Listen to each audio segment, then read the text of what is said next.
Hello बच्चों, चलिए प्रश्न को पढ़ते हैं। फ्रीडेल क्रॉफ्ट मैथिलीकरण की क्रियाविधि लिखिए। तो आइए बच्चों, मुख्य अवधारणा को समझते हुए हम इस प्रश्न को हल करते हैं।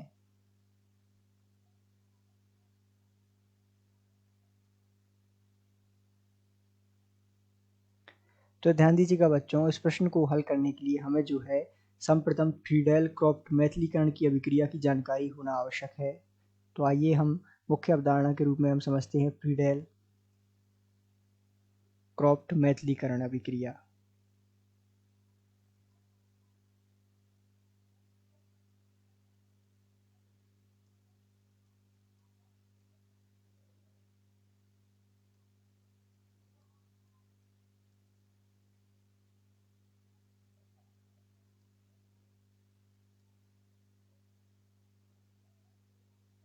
तो ध्यान दीजिएगा, ये अभिक्रिया क्या है इसके बारे में हम बात कर लेते हैं, समझ लेते हैं। तो ये जो अभिक्रिया है वो निर्जल AlCl3 की उपस्थिति में संपन्न होती है।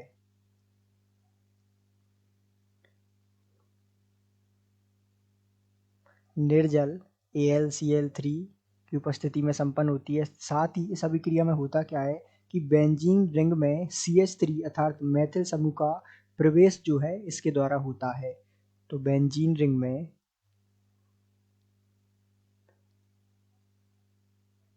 वलय में मैथिल समूह का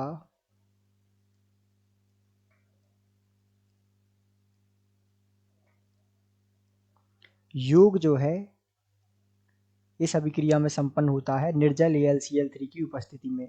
और यही जो अभिक्रिया है यही फ्रीडेल क्रॉफ्ट मैथिलीकरण अभिक्रिया होती है। अब आइए इसको विस्तार से समझते हैं। तो ध्यान दीजिएगा, अभी से अभिक्रिया की हम जो है समीकरण देखते हैं। तो यहाँ देखते हैं हम अभिक्रिया की समीकरण।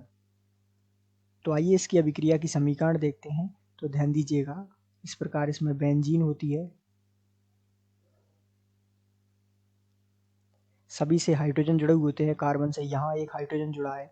ये जो है अभिक्रिया करता है CH3Cl से अर्थात मैथिल क्लोराइड से। और ये अभिक्रिया जैसा कि हमने देखा निर्जल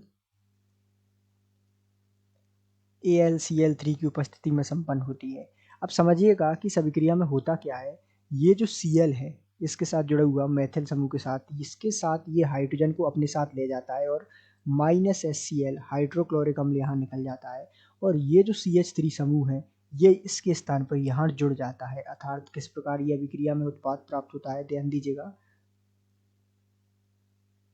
तो यहाँ जुड़ जाएगा CH3। तो ये जो अभिक्रिया है जिसमें हमें टालुइन इसका नाम है, टालुइन प्राप्त होता है, ये अभिक्रिया फ्रीडेल क्रॉफ्ट मैथिलीकरण अभिक्रिया कहलाती है, जो कि निर्जल AlCl3 की उपस्थिति में संपन्न होती है। तो इस आधार पर जो है हमने फ्रीडेल क्रॉफ्ट मैथिलीकरण अभिक्रिया को समझा। आशा करते हैं आपको समझ आया होगा। धन्यवाद।